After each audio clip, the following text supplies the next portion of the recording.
הסימפוזיון מתנהל באנגלית ואני אעבור לאנגלית. And while Leon Wieseltier is making his way to joining us, may I ask those who sit in the upper rows to draw closer. I must also say that the relationship between the size of the auditorium and the size of the audience is not an analogy to the state of the Israeli budget, but there was an overestimate on our part. But if those who sit up there will join us further closer to the stage, to the podium, I think we would all feel cozier. Welcome to this symposium that emanates from the prize in the present dimension given in the realm of ideas, semicolon, public intellectuals and contemporary philosophers. Every year when the board of the Dan David Foundation thinks about the allocation of the fields, we try to think of a field in the present time dimension that has a major impact on our lives. We've chosen literature, environment, other issues, and perhaps not in the right order, we arrived at ideas that I think have a powerful influence on our lives as individuals and societies.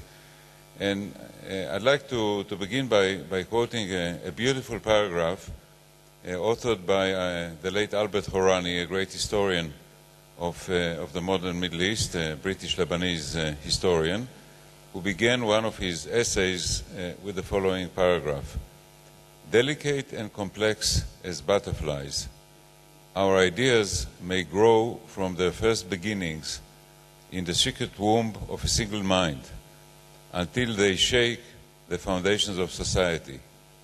Even when they die, they may leave behind them mental habits which mold our thinking more sometimes than we know.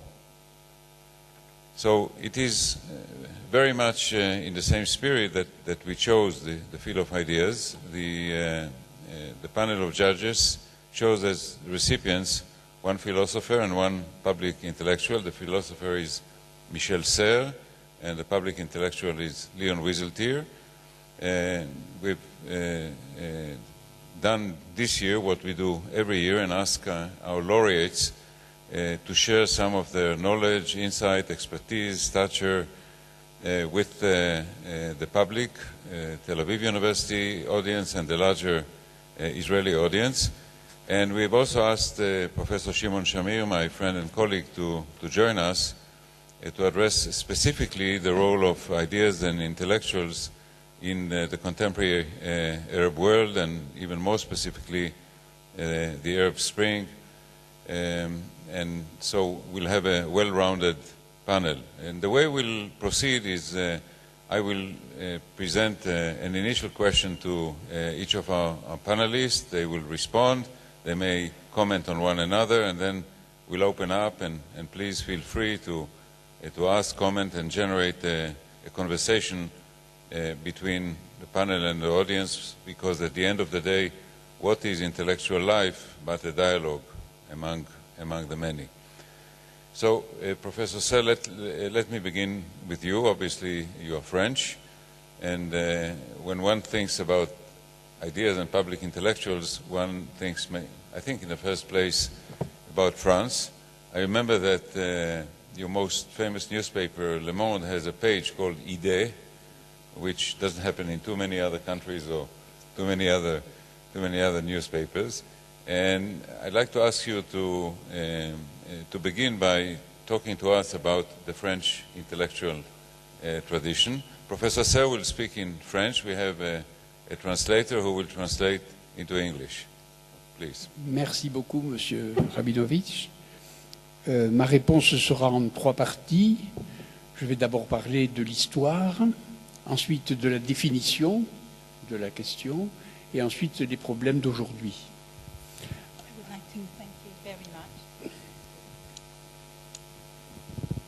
I would like to thank you very much, Professor Rabinovich. I will split my answer into three parts: the historical part, the definition, and the third part, who is the Today. today Yes. issues. Alors, pour l'histoire, cette question a une très grande antiquité, puisque déjà Platon était le conseiller d'un tyran de Sicile et qu'Aristote avait été le gouverneur ou l'instructeur d'Alexandre le Grand. I would like to first to talk about the antiquity. We can talk about Platon and about The Chancellor of and the counselor. He was the the counselor King of of Sicily. Sicily, yes. Yes. And Aristotle was a teacher And- of Alexander the Great, yes. Et pour ce qui concerne la France, la question commence en gros au moment des Lumières, de l'Enlightenment, As for France, the things are starting during the Enlightenment period, avec Voltaire, Rousseau et d'autres philosophes with Voltaire, Rousseau, and other philosophers. qui ouvrent la voie de cette question. And this is the real first part of the issue. Et au XIXe siècle, les philosophes seront relayés par des écrivains comme Victor Hugo, qui intervient sur la question de la peine de mort, la death penalty. The 9th century, they were succeeded mostly by writers such as Victor Hugo, who intervened in the question of the death penalty. Et au XXe siècle, au moment de l'affaire Dreyfus, c'est Zola qui va intervenir avec des textes très célèbres, J'accuse, etc. sur And cette on, question. the 20th century, we can see Zola, who came with texts, with very important texts such as J'accuse. Et au milieu du XXe siècle, l'homme le plus important sur cette question, c'est Sartre, qui déclare une théorie de l'engagement philosophique pour la politique. Et Sartre a été professeur, philosophe, écrivain, il a eu à peu près toutes les qualifications, et donc il résume très bien, aussi bien la personne que sa théorie, il résume très bien cette question. On the 20th century, we have the most important Sartre's theory of engagement, and it's a summary of this history. Sartre himself was a teacher, a writer, a philosopher, and a journalist all at once. Et en France au moins, la question commence au moment du déclin de la puissance de l'Église catholique, de la Roman Catholic Church, qui était plutôt favorable à l'établissement des pouvoirs temporels des rois, qui régnaient de droit divin. In France, at least, this tradition follows the decline of the Catholic Church, which represented the spiritual and sometimes even temporal power, as opposed to the purely temporal power of the kings who reigned according to divine right. Voilà pour l'histoire. This is the history part. Pour la définition maintenant, je dirais volontiers que la question que vous m'avez posée du rapport entre les intellectuels et le pouvoir politique, c'est une sorte d'avatar d'une vieille question du partage entre le pouvoir temporel et le pouvoir spirituel. As for your question of the relations between the intellectuals and the political power, it could be considered as a contemporary avatar of the permanent relation between those two powers. Je crois qu'on peut dire qu'il n'existe pas dans l'histoire de pouvoir politique qui ne soit pas scindé en deux entre le pouvoir spirituel et le pouvoir temporel. I believe that there has never been in history any power that doesn't split into two, the spiritual one and the temporal one, and to arrive to a sort of equilibrium, the sort of balance. C'est cet équilibre qui est recherché et que Rousseau définit très bien dans une phrase célèbre du contrat social où il dit, je cite, « Personne n'est jamais assez fort pour être toujours le maître s'il ne transforme la force en droit et l'obéissance en devoir. » La force en droit et l'obéissance en devoir. C'est-à-dire, le temporel en spirituel.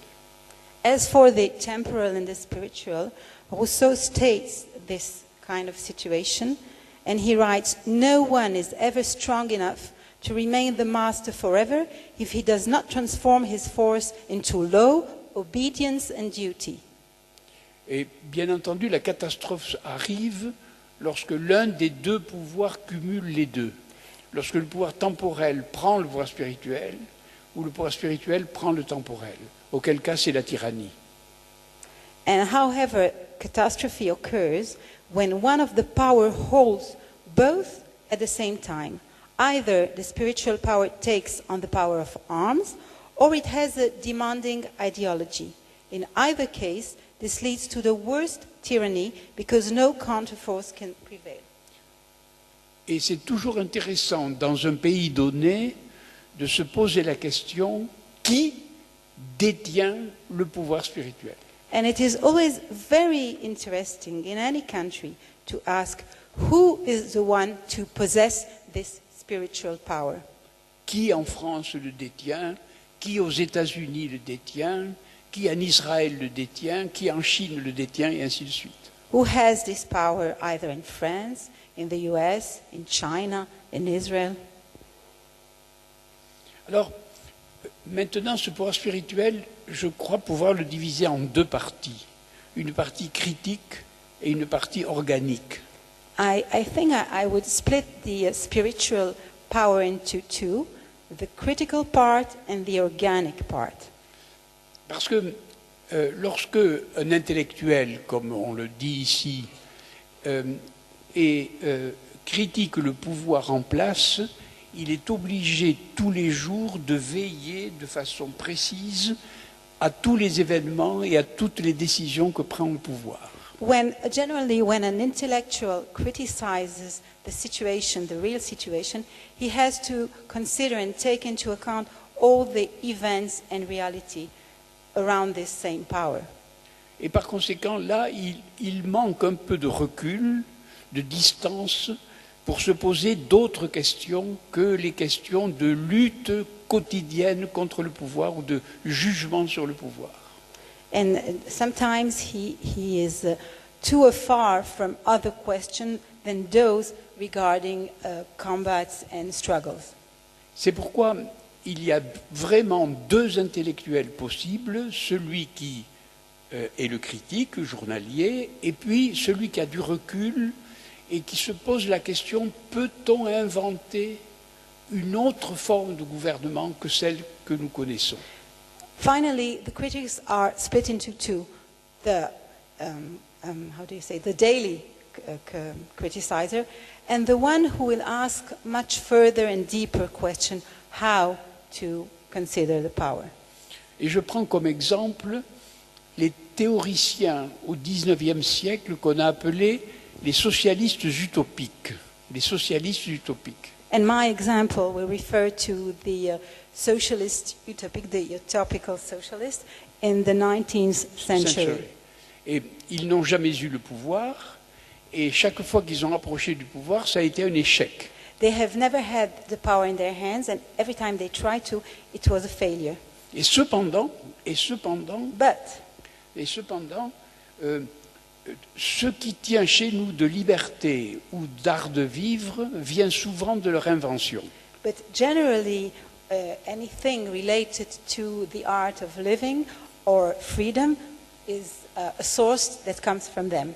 Les crèches pour enfants, small kindergarten for children, les banques pour les pauvres, banks for poor people, la sécurité sociale, social security, les mutuelles de travail et de gestion, federations for worker federations. Toutes ces inventions viennent des socialistes utopiques. And all these inventions are the source of the utopic socialist or socialiste utopique. Et par conséquent, je ferai plutôt l'éloge de l'utopie, c'est-à-dire de ceux qui prennent assez de recul pour inventer de nouvelles formes. And I think I give them, I think they did a wonderful thing. Et d'une certaine manière, Israël, c'est déjà une utopie réalisée. And finally, Israel is an achieved utopy. Et les États-Unis aussi. And the United States as well. Et dernière question maintenant, And the last question now, c'est l'état de la question today, aujourd'hui. we'll talk about today, the present. Je crois que l'arrivée de ce qu'on appelle les nouvelles technologies vont changer la question. It seems to me that the development of new technologies throw a new light on this question. Parce que dans les pays occidentaux, ce sont les médias qui aujourd'hui tiennent le pouvoir spirituel. Because we know that in Western countries today, these are the media that hold the spiritual power. Et ce pouvoir spirituel peut être défini simplement par une seule phrase concernant le nombre. And this spiritual power by media can be defined by the simple definition based on the number. Yes. C'est peu d'émetteurs pour beaucoup de récepteurs. Few transmitters for many receivers. Et dès qu'on a ce chiffre, on a une sorte de pyramide avec un sommet très étroit et une base très large. And the number, when we have it, it shapes a pyramid with a punctual summit and a large base. Et cela reproduit le pouvoir hiérarchique usuel. It represents the usual hierarchical power. Et il est donc aisé aux gens qui ont beaucoup d'argent de prendre la main sur le sommet, à partenir le sommet. It is therefore easy for people with money to obtain this concentrated power by simply buying it. Alors, les nouvelles technologies ont un chiffre complètement différent. On the contrary, the new technologies represent a totally different number. Et dans les nouvelles technologies, il y a autant d'émetteurs que de récepteurs. In the new technologies, we have the same number of transmitters as receivers. Donc, ce compte-là, ce nouveau compte, détruit totalement la pyramide précédente. This new number or count erases or destroys the pyramid. Et étale cette pyramide dans un réseau qui peut dessiner une nouvelle utopie. And it spreads the pyramid into a network that provides perhaps a new utopian situation. Et cette utopie peut dessiner une nouvelle forme de gouvernement démocratique. And this new utopia can draw a new form of democracy. Et toute la question que vous me posez aujourd'hui, professeur Rabinovich, doit tenir compte de l'état actuel de ces nouvelles technologies et du coup se poser la question sur les intellectuels, qu'est-ce qu'ils peuvent faire dans ce réseau-là. And about the question you are asking me, Professor Rabinovich, we have to see how those new technologies are going on in the utopias and what they can do. Ce qui peuvent, quelle est leur existence, quelle est leur qualité d'expert, quel est leur rôle et quelle est leur influence their existence, dans their ces nouvelles task, conditions. Their impact in a very new situation. Thank you. Thank you, Professor Serre. I must say that in a personal way, splitting your time between Paris and Silicon Valley, you embody Exactly. this new development. Yes. Let me now turn to Leon Wieseltier and ask him to speak mainly about the United States, where I think we've had, since the early days of the Republic, two contradictory trends. I mean, the Founding Fathers were a unique group of individuals. If you read the Federalist Papers today, you must be impressed by the high level of the authors, the Founding Fathers. And I recall Hofstadter's famous book, Anti-Intellectualism in America. And the two trends coexist, maybe unhappily, in the United States, and I'd ask you to reflect on this tension between the two trends and its impact on public life in the United States. Is this working? Yes. That's a very large question. I think that you're right. The United States was founded by intellectuals, at least Madison, Jefferson, some of the others were political philosophers of the first rank. It's certainly true that, like most traditions, we have not lived up to our founders in many ways. And anti-intellectualism, as Hofstadter and others have shown, is a very powerful current in American life. It gets complicated in the United States in a variety of ways. In the first place, in the United States, we have in some ways pioneered in what might be called the anti-intellectualism of the intellectuals, in that, America's great contribution to world philosophy is the philosophy known as pragmatism, which is in some ways profoundly hostile to philosophy itself. And even now, I regard the United States right now as one of the most unphilosophical or anti-philosophical places that have ever existed. There has been a kind of a combination of forces between the tradition of philosophical pragmatism on the one hand, based upon the, shall we say, the practicality of the American mentality that was noted as early as by Tocqueville and others. On the one hand, that. On the other hand, the new predominance of the technological mentality that is derived from the new digital technology. The technology is having an enormous view upon the American worldview, though I hesitate to say the American worldview because I think the United States is now living in a time where, except for traditionalists, and we can discuss their position in a moment, we are a society that doesn't really, we don't live with worldviews anymore. The writer Robert Musil once wrote that in order to have a worldview, you have to have a view of the world. And Americans don't have worldviews anymore. In America right now, the most important question that you could ask about anything is not, is it true or false, or is it good or evil, or is it beautiful or ugly? The most important question you can ask about anything now is, how does it work? How does it work? Which is a particular sort of question. It's not an especially philosophical question. It's not a normative question. And there is almost a kind of anti-intellectual bias in the question itself. And if you want to be known as exceptionally smart, as soon as somebody explains to you how something works, you say, no, this is how it really works. And then you're a genius in America. This is not good. This is not good. With the exception of certain traditional communities, I find American public life right now, let me complicate it a little bit. American public life right now is characterized by a paradoxical confluence of intensely held ideologies on the one hand, and the absence of any real devotion to first principles on the other. It's a very strange moment. It's a very strange moment. American politics is extremely ideological, pointlessly ideological in some ways, so that the radicals generally set the tone for the debate. And in this context, of course, so-called pragmatists can come as a relief. But it is also a time in which Americans are not especially interested in the larger questions of life. They're just not. You see this in philosophy. Some of this has to do with the new tyranny of scientism, of the Darwinists, of genetic explanations of human behavior.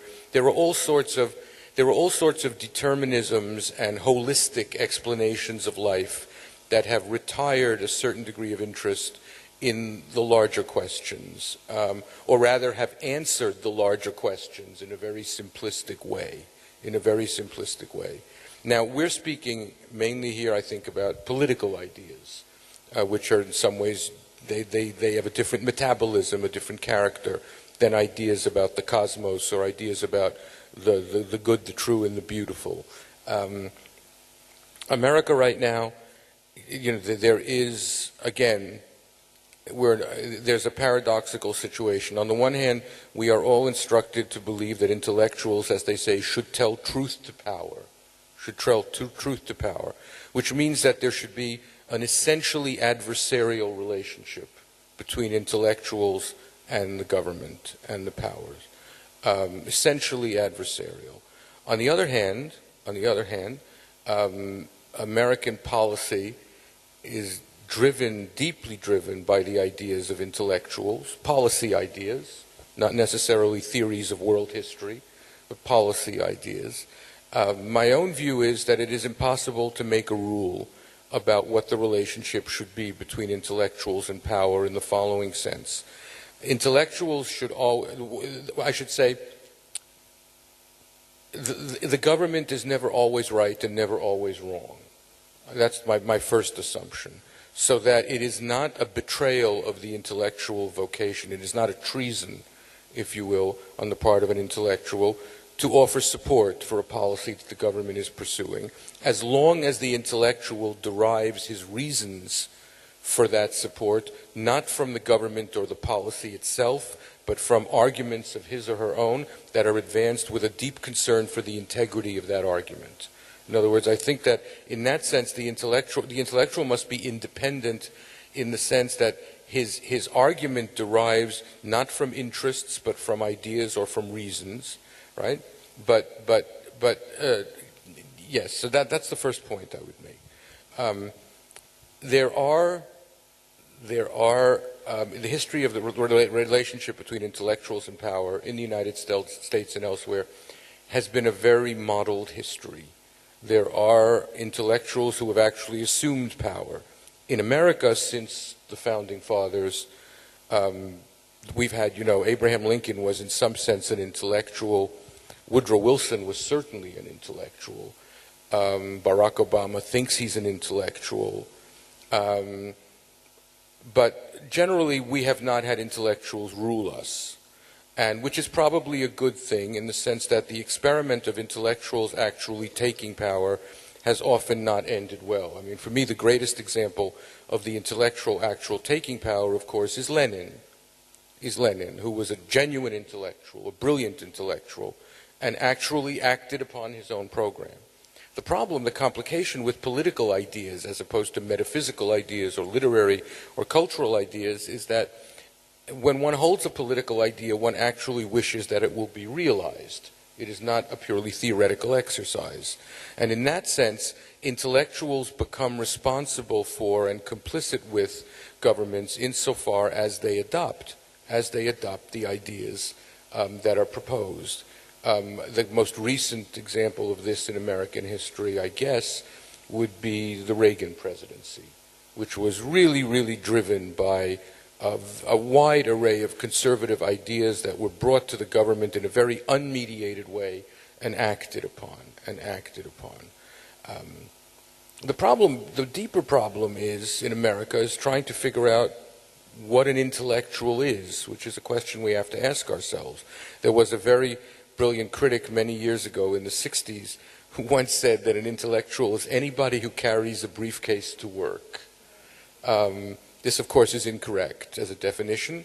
I guess the equivalent contemporary definition would be anybody who owns a laptop.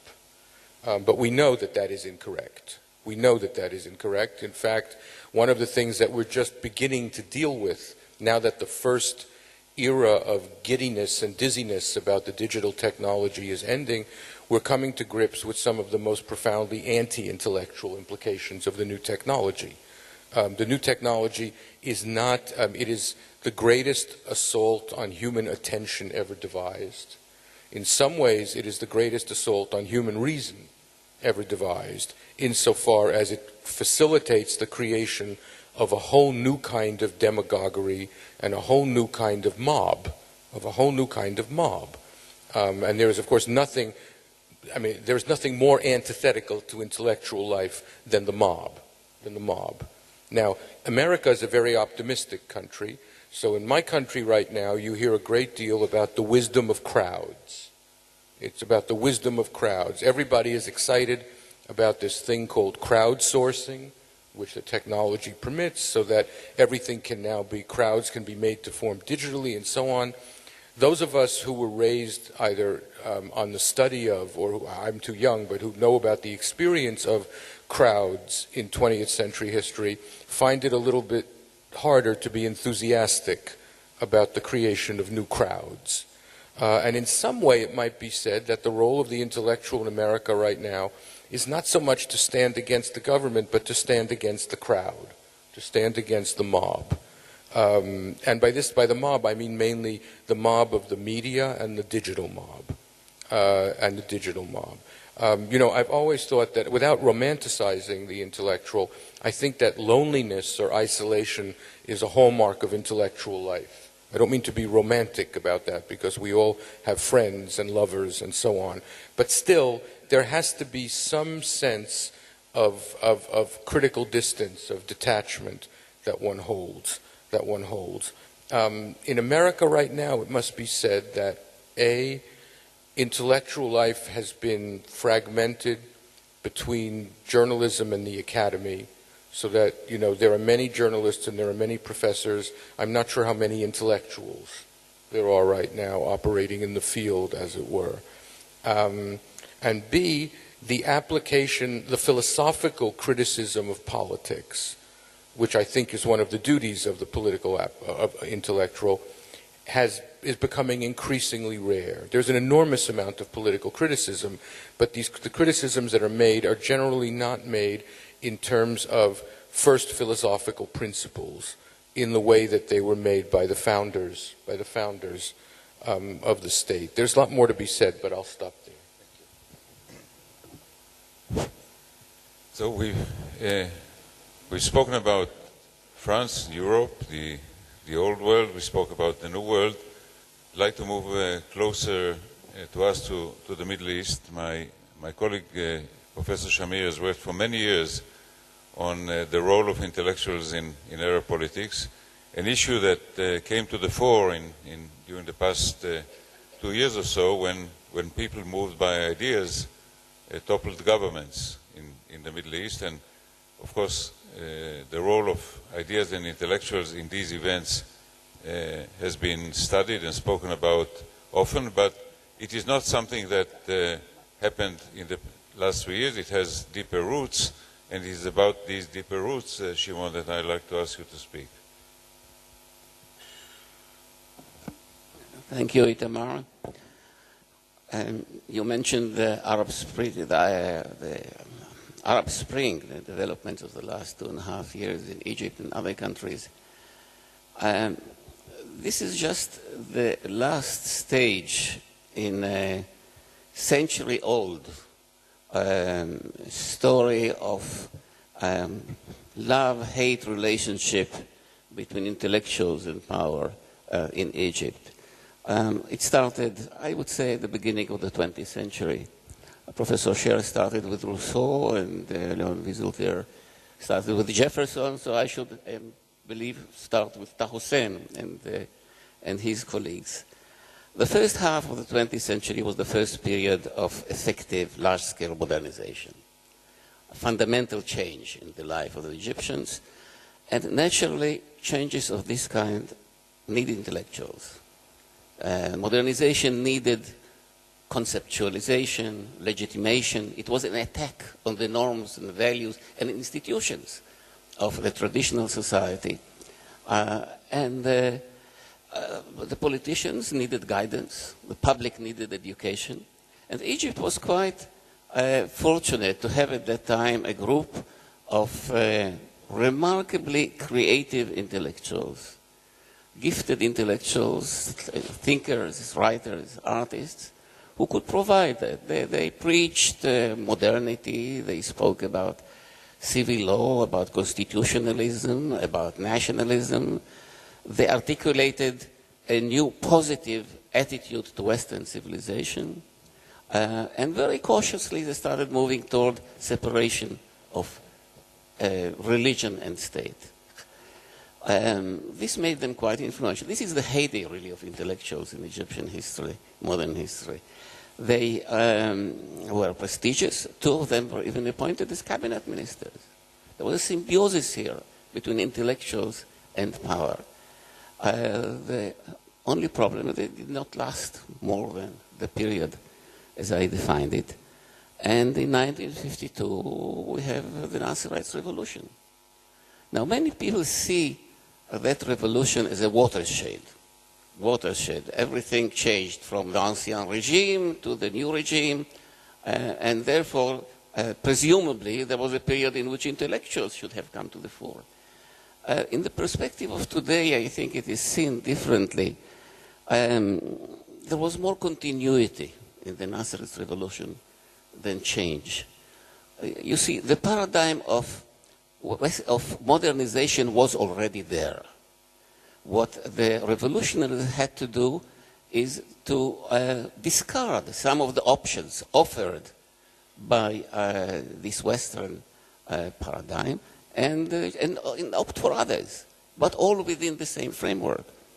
Nasserism opted for guided democracy, the one-party system, for which there are a number of models in Europe. They opted for socialism. They called it Arab socialism. It was actually a social economic system based on the Yugoslav system in Europe.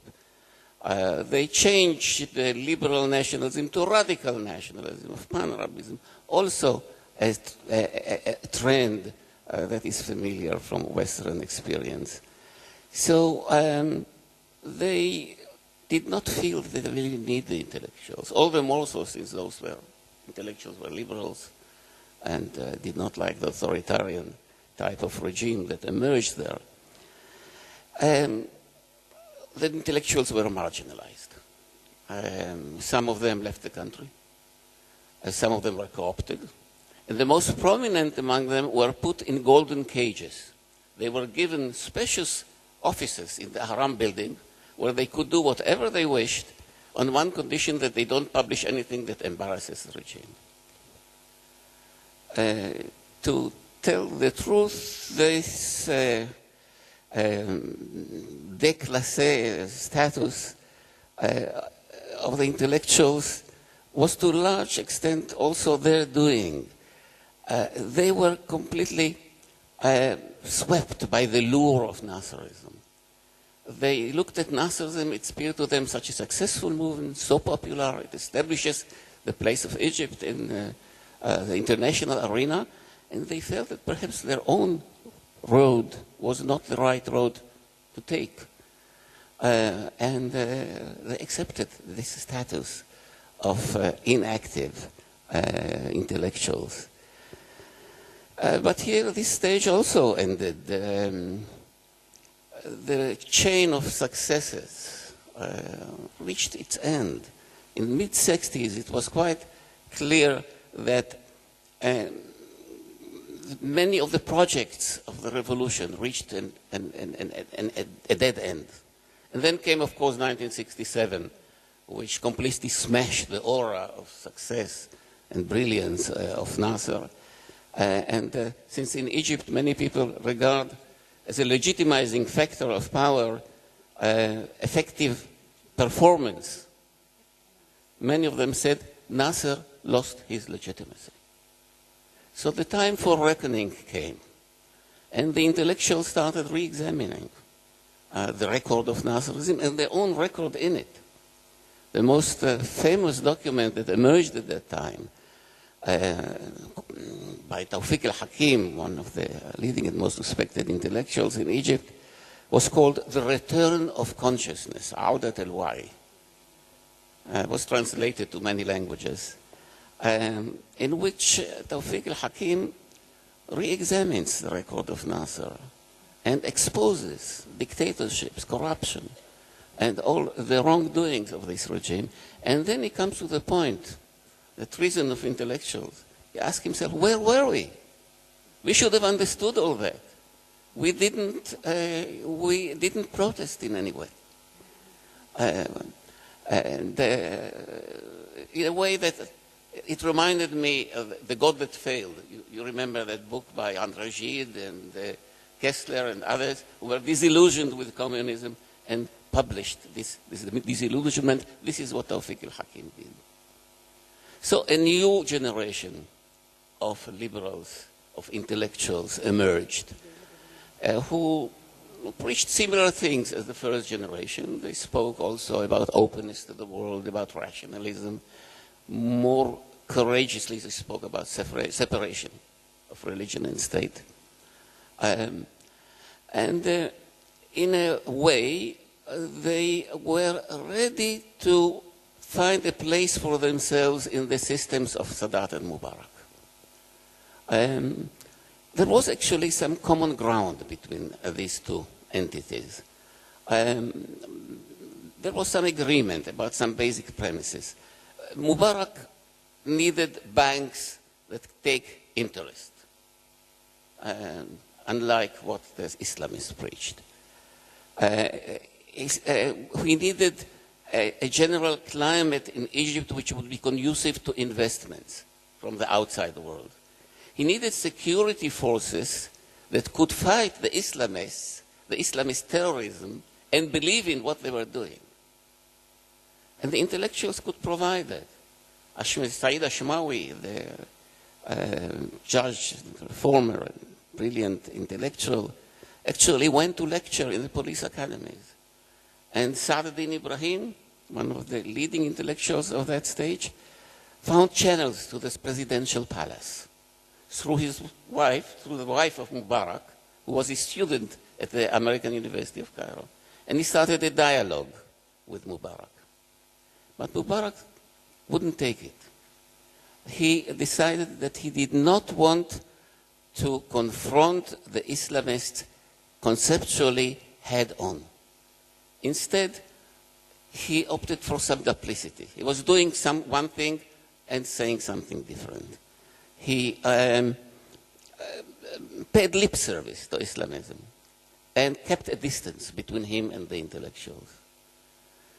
So this attempt failed, and the intellectuals focused from now on what interested them most, which is the kind of regime that exists in Egypt. The first decade of this century, the decade before the Arab Spring, was a period of bitter struggle between them and the government. And the government reacted. Sa'd-Din Ibrahim was imprisoned twice, and at the end he had to leave Egypt and lived in exile. Other intellectuals were persecuted. They did not keep silent, but since the state in Egypt controls so many resources, only those who had the freedom to express themselves, those who had funds from the outside, or who had their own funds, like Tarek Hegi was a high official in an oil company, they could express their views, sometimes cautiously, sometimes more bravely. And perhaps one intellectual that I should mention is Ala el-Aswani, whose novel, The House of Yacobian, was a devastating critic of the corruption and the practices of the Mubarak regime. This novel became so popular, not only in Egypt, in the Arab world, that the authorities did not dare to touch him. And then came the Arab Spring, and the intellectuals were euphoric. Those young people in Tahrir Square were their disciples. They were speaking the same language. Sa'd-Din Ibrahim came back from his exile directly to Tahrir Square. Ala el-Aswani sat with those young demonstrators day and night, lecturing to them, explaining to them what they were doing. At one point, he debated, it was a public debate between him and Ahmad Shafiq, the prime minister chosen by Mubarak. And his arguments were so telling that the next day, Ahmad Shafiq resigned. So these were days of hope, but they did not last again. Again, they didn't last. As we all know, the revolution in Egypt was hijacked, first by the military and then by the Islamists. The intellectuals were disillusioned. Some of them again left the country. Tarek Hegi now lives in London. And they found themselves in a situation where the gap between them and power is wider than ever. As wide as the gap with Nasser and Mubarak were, the gap between them and the Islamists of Morsi is much, much wider. So in a nutshell, this is a story, and it doesn't have a happy end. Thank you. We'll do another round with our three panelists, and then we'll open up. Professor Ser, I'd like to refer the following question to you. In the subtitle of this symposium, we put The Treason of the Intellectuals and the Opium of the Intellectuals Revisited. These are two of the best-known books on intellectuals and power. They both were written by Frenchmen, one in the 1920s and one in the 1950s. So, from the perspective of 2013, are you willing to take a look at these two books? Je crois qu'aujourd'hui, d'ailleurs, le professeur Wieseltier l'a dit aussi bien aux États-Unis qu'en France, nous vivons un déchirement presque aussi important que celui qui a été décrit pour l'Égypte.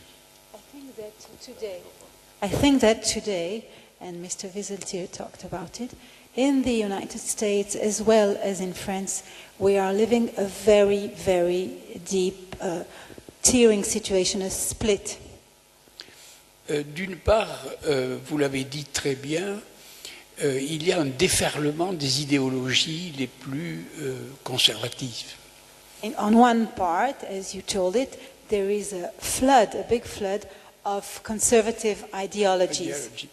Et d'autre part, l'obligation pour nous, intellectuels, de comprendre ce qui se passe aujourd'hui dans ce que vous avez appelé la nouvelle carte ou la nouvelle foule. And on the other hand, there is an obligation for us, intellectual, to understand what's going on as a new map and a new mob.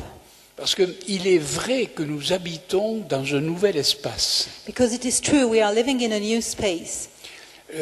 Avec les nouvelles technologies, nous pouvons avoir accès immédiatement à toutes les informations. New technologies can give us access to any information, à tous les lieux, to any place, et à toutes les personnes. And to any person. Et du coup, ça définit une nouvelle communauté. It means it's a new definition of a new community. Et cette nouvelle communauté, nous n'avons pas encore de concept pour la comprendre. And still, for this new community, we don't have any concept to understand it. Et toute la question de l'intellectuel aujourd'hui, c'est d'inventer de nouvelles idées pour comprendre cette situation. And the challenge of the intellectuals today is to try and understand and invent new definitions in order to understand this new community. D'où le déchirement complet entre les anciennes idéologies. And this is the source of the split between the old ideologies, où les idées sont toutes faites, with the very formatted ideas, et donc très efficaces, very efficient ideas, et l'impossibilité où nous sommes d'avoir encore inventé quelque chose de nouveau. And still we are in the impossibility to invent something new. Et je pense que nous vivons aujourd'hui And I think that today we are experiencing une période très passionnante et intéressante. A very interesting and passionating parce era. que nous devons inventer précisément de nouvelles idées pour comprendre ces nouvelles situations. Because precisely we have to invent new ideas in order to understand this new situation. C'est pour ça que, à part ce déchirement, je suis très très intéressé par la construction précisément de nouvelles philosophies. And this is beyond this splitting. I'm very interested in this invention process of new philosophies. Leon, I'd like to ask you to speak about one of the most curious and intriguing issues of intellectuals in politics in America, the group known as the neocons. Oh. Really? Okay. Yeah. I'm sure let me phrase the question. It may make it at least somewhat less objectionable to you.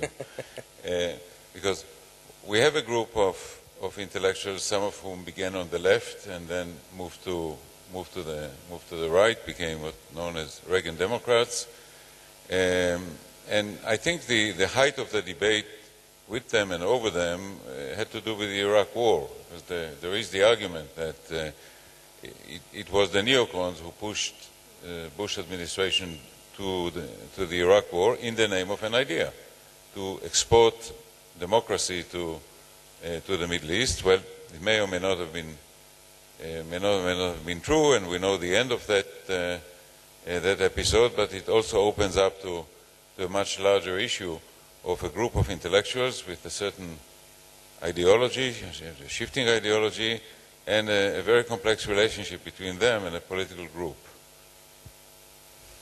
Yeah, I think we can discuss them as an example of something. The neocon moment has passed. In fact, the most important development on the right in America recently has been the complete fragmentation of the intellectual consensus in the Republican Party. There no longer is a consensus on foreign policy. There is, to a certain extent, on domestic policy. I think that insofar, taking the neocons as an example, the war in Iraq, insofar as they were sincerely attempting to apply their idea to policy, they weren't doing anything wrong. They may have had the wrong idea, but as I said, a political idea is not a poem.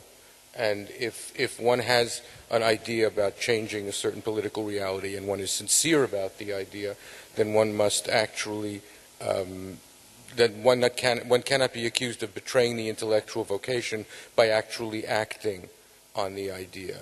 The question, what usually happens in such situations is that the intellectual quality of the idea matters much more than the interests that come behind it. Conservatives there was a book written in 1948 by a conservative, I guess you can call him a philosopher, called Richard Weaver, and the book is called Ideas Have Consequences.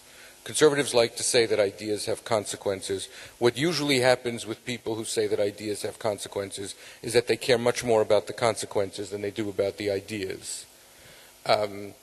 I think that the larger question of the application of ideas to politics should be thought more constructively, perhaps, by thinking about the problem of idealism and realism among political intellectuals. It's a very, very difficult problem.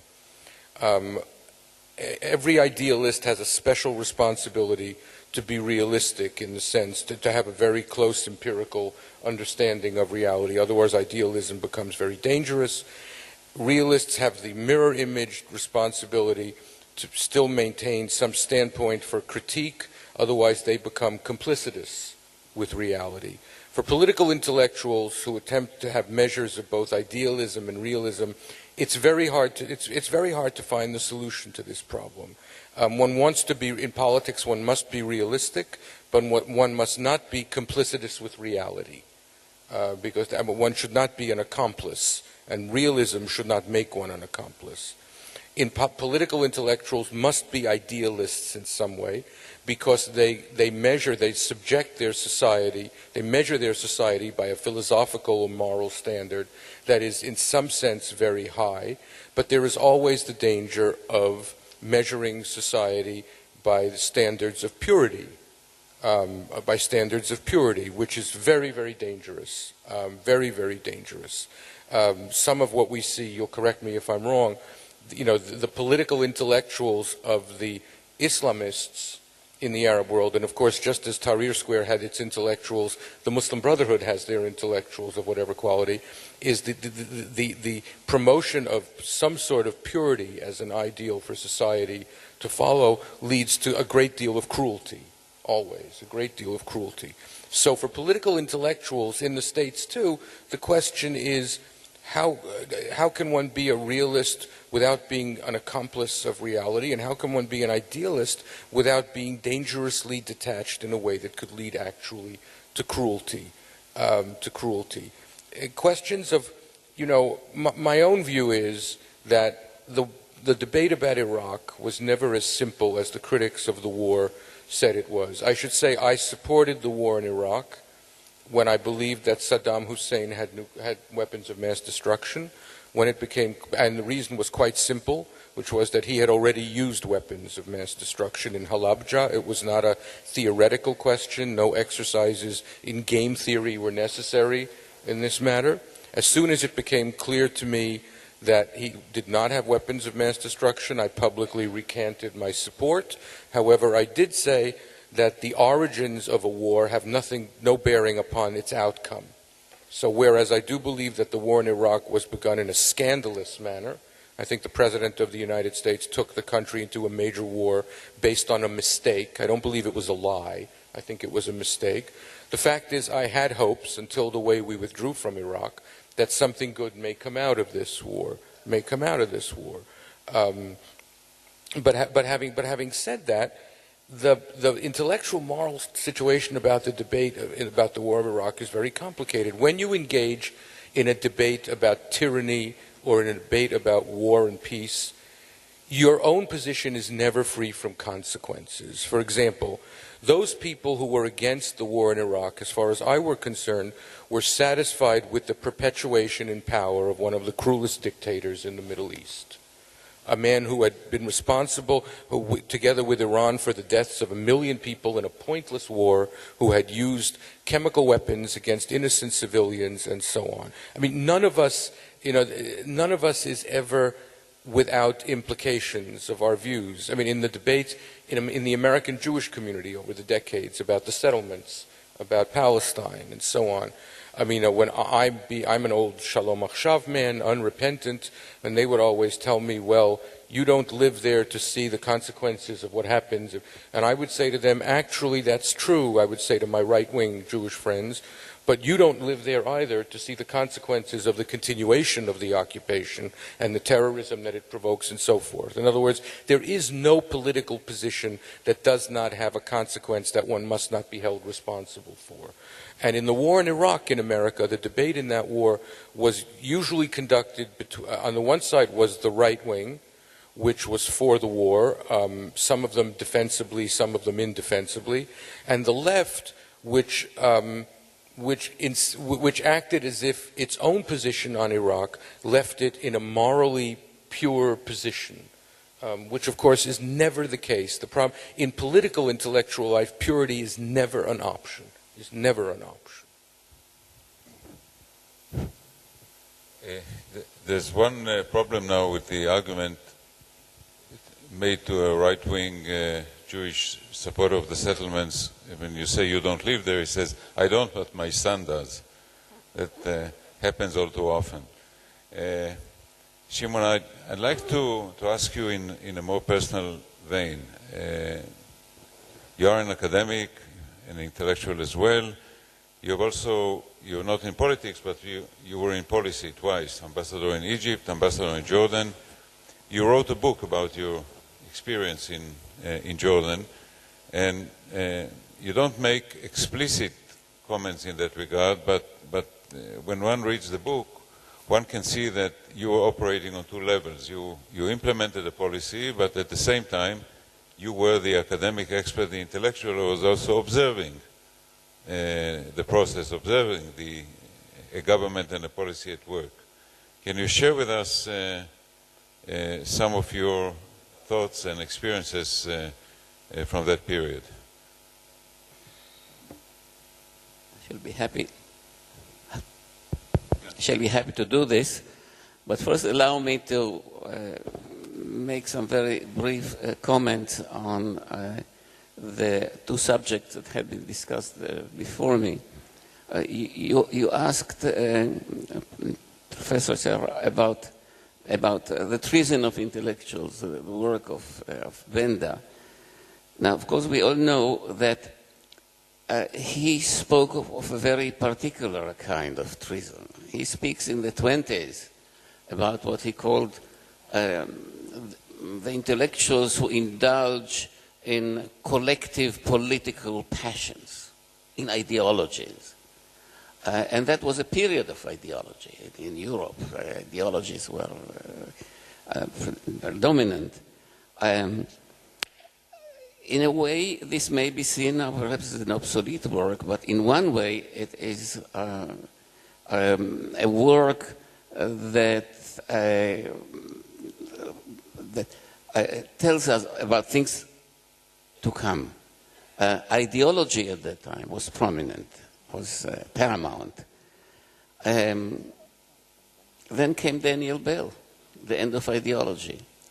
And I think, unlike that period, there is now a general awareness that ideologies which are supposed to explain reality are actually distorting reality. There is no much trust in ideologies anymore. I think this is a big difference between the two periods. As for American idealists and Islamist intellectuals, yes, the Islamist movements have their intellectuals. They produce a huge volume of publication, journals, books, whatever. And what transpires from reading in that literature is that there is a basic difference between those idealists you were talking about and the intellectuals in the Islamist movement. The idealists, to different degrees, have all some vision. They have some hopes for a future which will be better, utopian or not utopian. The intellectuals of Islamism are exactly the opposite. They are past-oriented. They don't believe in the historical process. The historical process is sometimes a process of deterioration that must be fixed. And here is a big gap between the two, in my opinion. Now, about my book, yes, I served as ambassador in Egypt and first ambassador in Jordan. And I felt the need first to inform and then to criticize. These are the two aspects I think you were referring to. I felt that the Israeli public is not sufficiently knowledgeable about the way Israeli diplomacy is conducted, about the experience of an attempt to establish a warm peace between us and the Jordanians. There was such an opportunity. And as a critic, I try to analyze the institutions that deal with international relations in this country and see what are their points of strength and where are the weaknesses. Just on my way here, I met one person who is in the audience, and he said, your book should be read by every official in the Ministry of Foreign Affairs in Israel. Yes, it would be nice. I don't believe this will happen. Since they are on strike, they have time. To our visitors, I should say that we have a Ministry of Foreign Affairs without a minister on strike, and there is a so-called Ministry of Strategic Affairs that acts as a poor man's foreign ministry. So it's not a great time for Israeli diplomacy. We have a foreign ministry that works, and it's not a great time for American diplomacy, so don't feel bad. Thank you. Okay, we are opening up. I see Professor Hannah Wirth-Nesher. Let me give you a microphone.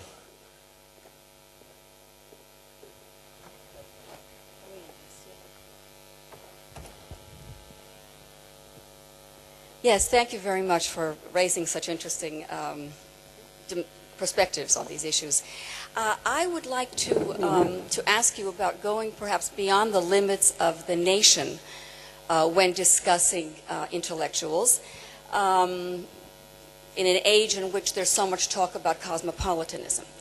And so when, for example, someone like Kwame Anthony Appiah moves from Harvard to Princeton, it's on the first page of the New York Times.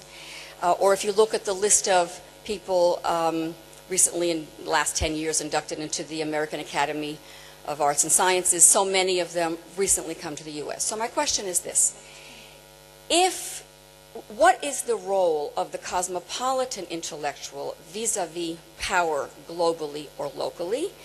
And the specific case that I want to ask about concerns all three of you. And that is someone like Edward Said. That is someone who, whether you would consider him a public intellectual, took ideas from France, Foucault, Derrida, midwifed them into American academia, then came up with these concepts, Orientalism and so on, that cast a huge shadow within academia with its tremendous amount of power.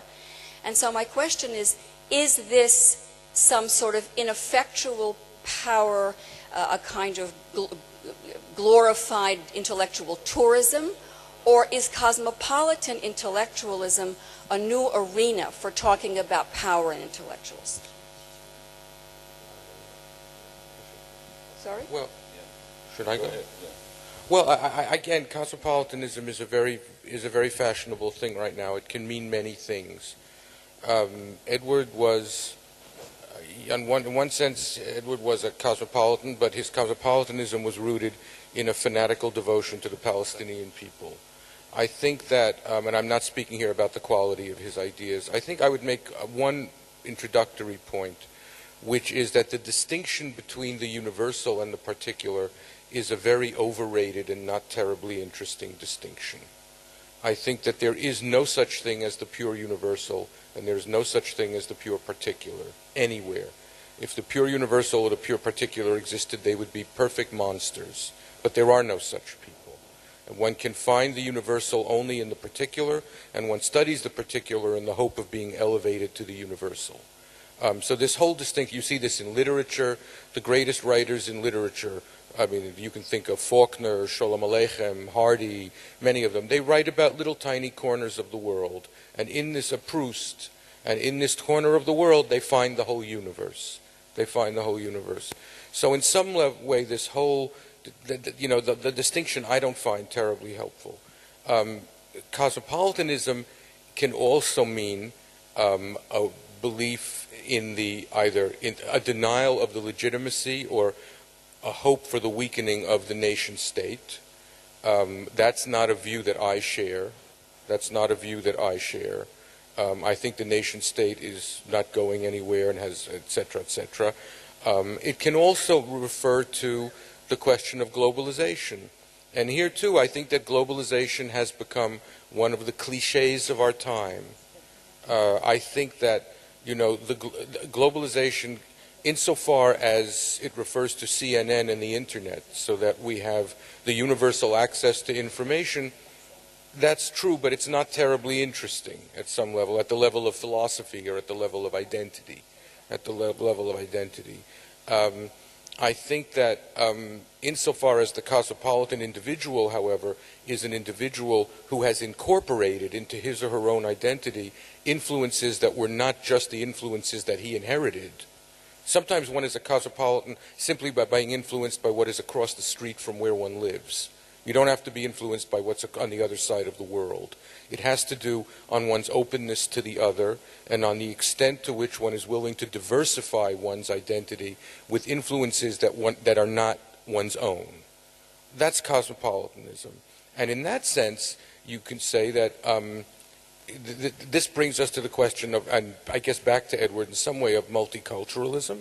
I've always thought that the ideal of the multicultural society is in many ways a wonderful ideal. The ideal that's always inspired me is the idea of the multicultural individual. The problem with multicultural societies is that they tend not to produce multicultural individuals, because they tend to encourage the individual to live within his or her specific bubble. So multicultural societies can often produce the opposite of cosmopolitanism, and produce individuals who are provincial in a very proud way, whose the primary value of their identity being authenticity. Authenticity, as you know, is a very complicated and complex value, very dubious in some way. So I think that the idea of cosmopolitanism, a lot of intellectual pressure has to be applied, has to be applied to that. We are all citizens of where we live, and we are all citizens of the world. And what you measure individuals, if there were a metric, as the economists say, if there were a way to scientifically measure horizons, individual horizons, we might know a lot more about individuals than we do now. But if there were such a metric, it would have to do with these sorts of things. I cannot see very well because of the light, but is there a hand somewhere? Okay. Oh, two. So the microphone will come to you.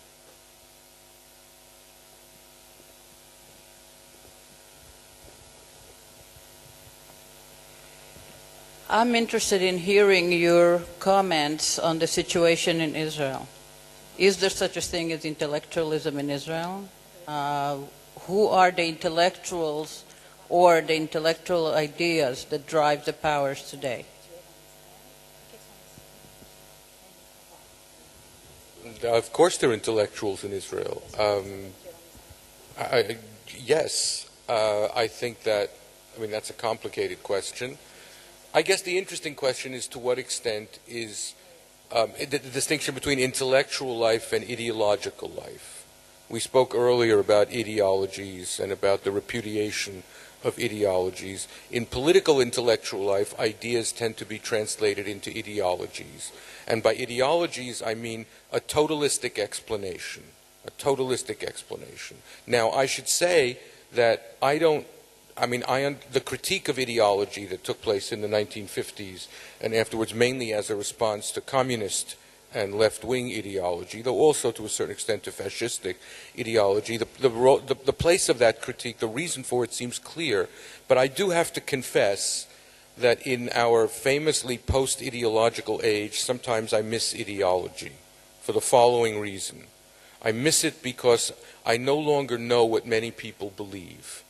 I no longer know what many people believe, and I have a suspicion that many people now believe that they can get by in life, in political life and in personal life, without large beliefs. That's just my suspicion. And ideology was a degraded form of political philosophy, but it was a form of political philosophy. That is to say, it did impose an intellectual responsibility on the citizen, on the individual, who had to believe something. Now, it could have been believed mechanically, as catechism, the way many socialist ideologies were, and the ideology could have been false, it frequently was false. But I have to say that there are worse things in life than being wrong. There are worse things than being wrong. Not having any view whatsoever strikes me as a much graver mistake than having a mistaken view. And I guess if you want to speak about, you asked about Israel, and my friend, I don't live here, though I have some sense of what happens here. As in America, the question that interests me is what is the relation between political intellectual life and ideological life? How much of it has been ideologized, et cetera, et cetera. Sometimes ideologies seem to have more strength politically against non-ideological views, but that's shameful because one needn't have an ideology to have a powerfully held political belief.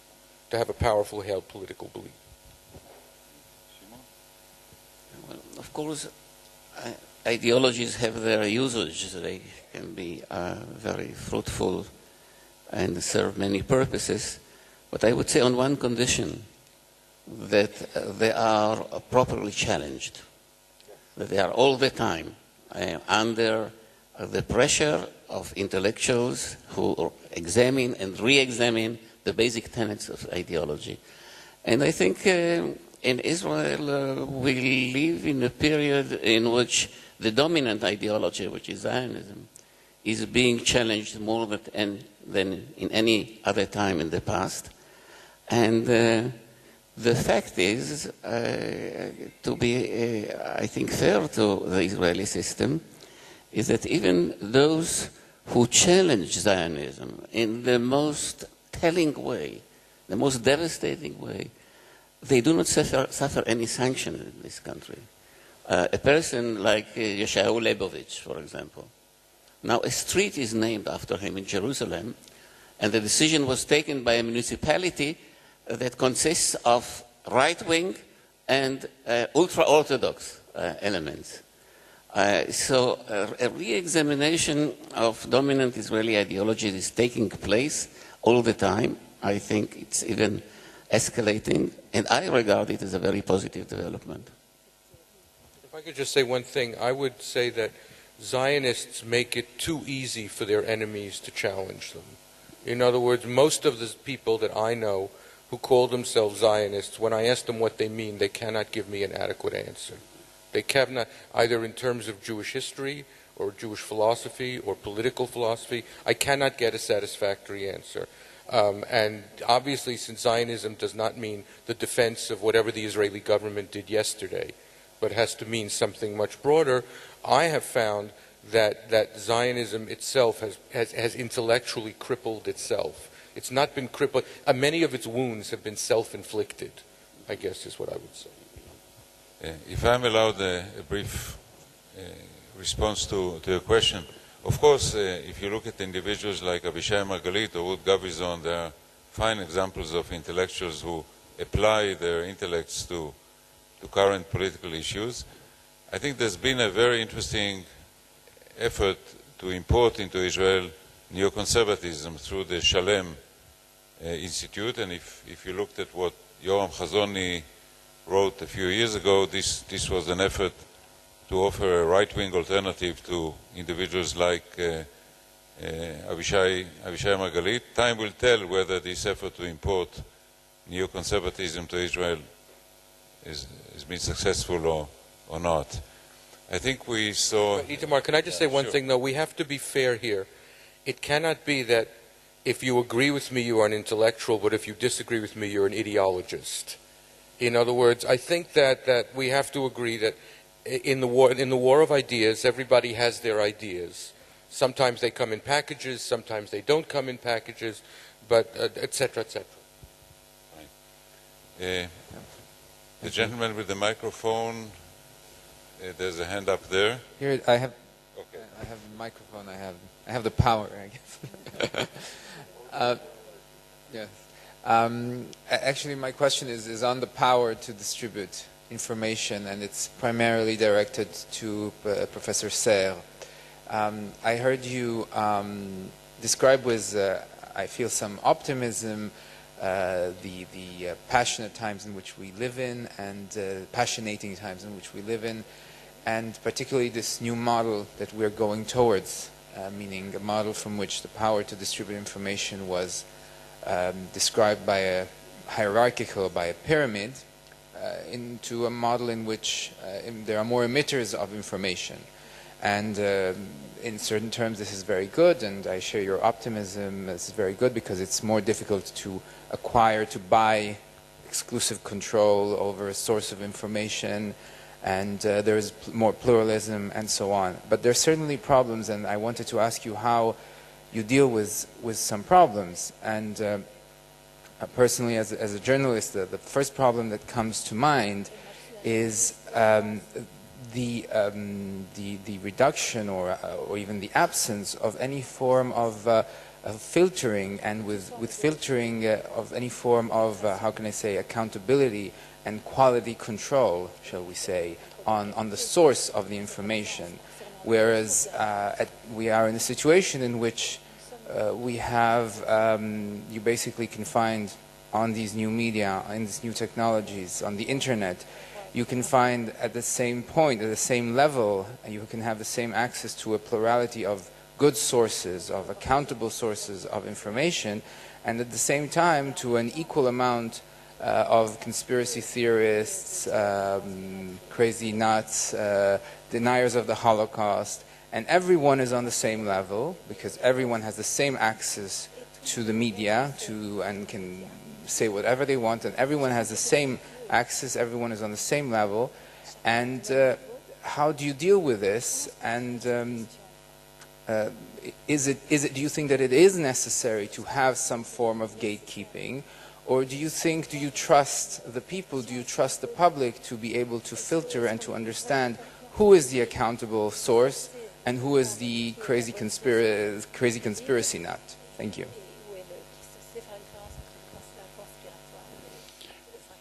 Je crois que toutes les réponses à votre question sont dans la question que vous posez. I think that all the answers for your questions are in the question itself.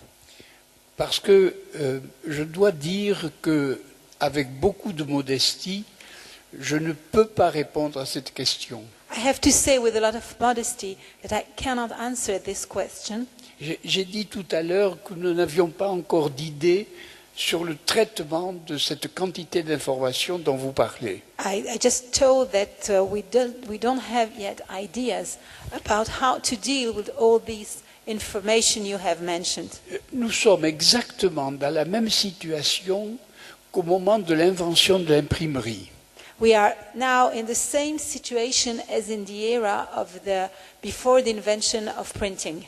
Lorsqu'on a inventé l'imprimerie, beaucoup de philosophes contemporains ont dit qu'ils étaient déjà submergés sous le flot de l'information. Before already the printing, many philosophers told that they were flooded with a lot of information. Et de fait, vous n'avez pas lu complètement toute la bibliothèque de Washington ou de Paris ou de Tel Aviv. C'est impossible de l'avoir lu en entier et de pouvoir filtrer la qualité des informations sur la bibliothèque. In a practical way, we haven't read all the libraries and information for the United States, for France, for Israel, and of course it's impossible to collect all this information as a whole. Donc la question s'est déjà posée dans les mêmes termes. So this question has already raised in the same words and concept. Et aujourd'hui, en effet, nous n'avons pas réellement de réponse And today we don't really have, indeed, an à answer 2 ou 3 questions que vous posez. to the 2 or 3 questions that La you quantité have asked. d'informations, The quantity of information, la qualité des informations quality, et les erreurs. and all the errors. Et par conséquent, tout à l'heure, je disais au professeur Wieseltier que nous n'avions pas d'idées nouvelles pour traiter de cette question. And I've just said to Mr. Wieseltier that we don't have ideas that with which we can treat this question. Nous sommes donc en présence d'une nouveauté que nous ne comprenons pas complètement. We are dealing with an innovation that we still Et don't really understand. Je ne suis pas sûr d'être d'accord avec vous lorsque vous dites que ça n'a pas d'intérêt. Si, ça a beaucoup d'intérêt. I'm not Oui. really sure to agree with you when you say it's not very interesting. I think it has a certain interest. Seulement, l'intellectuel qui comprendra cette question n'est pas encore né. But the intellectual that will understand this question is not born yet. Et par exemple, au moment de l'invention de l'imprimerie, on a vu arriver des philosophes comme Erasmus, comme Montaigne, etc., qui ont commencé à comprendre l'état de la question. And with the invention of printing, we have seen philosophers such as Erasme and Montaigne that has just begun to understand the complexity of this issue. Et par exemple, Montaigne a eu une phrase très célèbre sur cette question. And Montaigne has said a very important thing about this issue. Il disait « Je préfère une tête bien faite qu'une tête bien pleine ». I prefer a head which is very well done than very, very filled. Comme si la manière de comprendre avait été changée par le support imprimé. As if the way to understand have been changed, modified by the printed support. Et je crois que nous assistons aujourd'hui à une transformation de ce genre. And we are witnessing today this kind of transformation. Que peut-être une nouvelle manière de comprendre, une nouvelle manière de la cognition est en train de naître. As if a new mode of understanding is now taking place, is now born. Et la question politique est évidemment juste après cette question-là.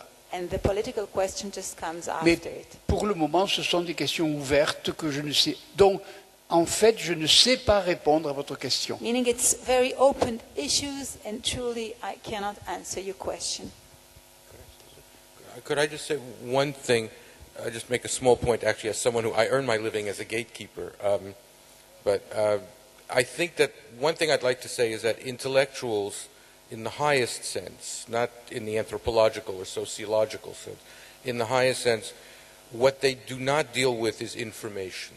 I think one has to have a basic distinction between information and knowledge. A basic distinction. There are many things that you can find on the internet that are information, but the question of whether God exists, or who started the First World War, or whether the nude descending a staircase is a beautiful picture or not, those are not informational questions. The danger is that the new technology will reduce all knowledge to the status of information, and will confuse people about the distinction between information and knowledge. And the distinction between information and knowledge can be expressed in many ways. One way to think about it is that the difference between information and knowledge is time. And by time I mean also method. There was an early medieval Jewish philosopher who in the introduction to his work asked a very obvious question. He asked, if God wanted us to know the truth about everything, why didn't he just tell us? Right? And his answer was that if he had told us the truth about everything, then strictly speaking, we would not have known it. Meaning we would have possessed it as information. And that distinction between knowledge and information, if one is speaking about intellectual life and in the age of the internet, I think is immensely important. Je suis d'accord sur le fait qu'il y a une différence fondamentale entre l'information et la connaissance. I agree with the fact that there has been a very deep and true difference between knowledge and information. Mais il se trouve que à une transformation sur la distribution de l'information correspond toujours une nouveauté de la connaissance. But there is between the transformation of the distribution de l'information of the information correspond une nouveauté. It comes with a new knowledge. With a new knowledge. Yes. Par exemple, lorsqu'on a inventé l'écriture, for instance, when we invented the il y a writing, une nouvelle connaissance qui est arrivée. On a inventé la géométrie. Geometry has arrived. Lorsqu'on a inventé l'imprimerie, and when printing came on, la science expérimentale est arrivée. Experimental sciences came. Par conséquent, chaque fois qu'il y a une transformation every time there is a transformation dans la distribution de l'information, in the distribution of information, on assiste à une révolution concernant le knowledge, concernant la connaissance. We witnessed a revolution concerning knowledge. Donc on ne peut pas juger de la distinction entre l'information et la connaissance So in this distinction between information and knowledge, we cannot judge sans avoir réellement jugé de la nouvelle connaissance qui est en train d'arriver. without having judged the real new knowledge. Thank you. Yes, please.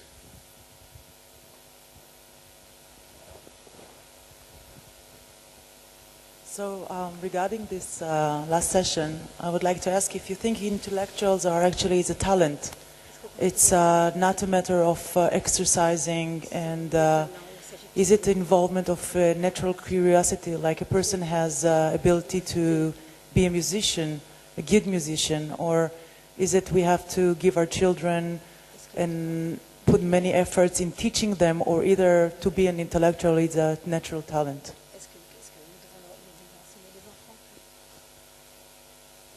Okay. Well, as I said, at one level, we are all intellectuals. We all hold opinions. Right? At that level, we're thinking creatures, or human beings are self-interpreting beings. Interpretation is, in some way, the essential human activity. And in that sense, we are all intellectuals. But in a stricter sense, I would like to think that an intellectual is defined by the philosophical and methodological seriousness with which he or she pursues an interest. In other words, it's like the pursuit of any interest.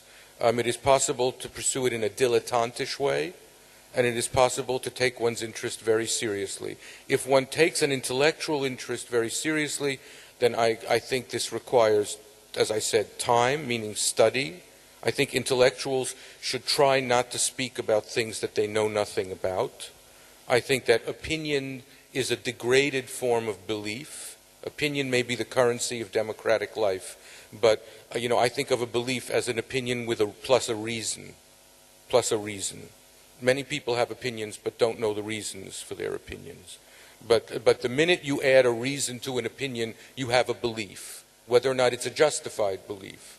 And that is the kind of work that an intellectual has to do, is provide justifications for beliefs. And those justifications can be empirical, scientific, they can be logical or rational.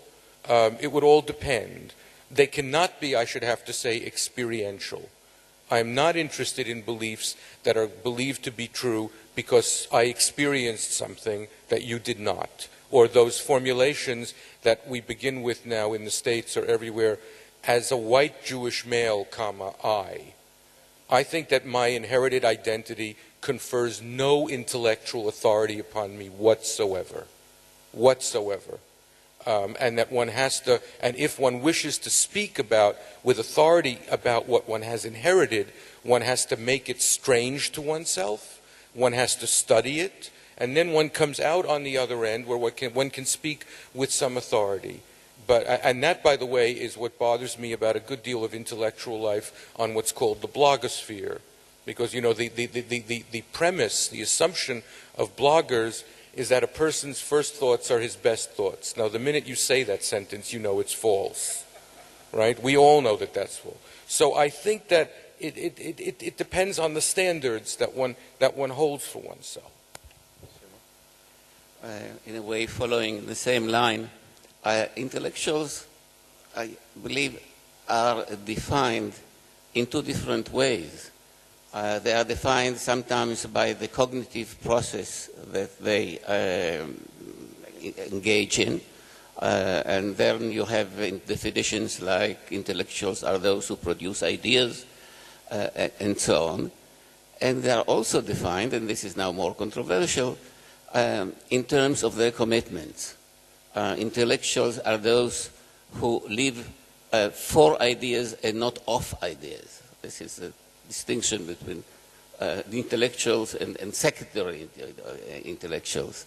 I am reminded of a definition by the late Yaakov Talmon, who said that intellectuals are those who cannot sleep at night, and not because of what you think. Je croyais qu'en Israël, il y avait autant d'intellectuels que de personnes dans la population. I thought that in Israel there were as much as intellectual as people in the population. Thank you. I'd like to end by thanking our three panelists for taking us on a voyage from the power of ideas to the beauty of ideas. Thank you very much.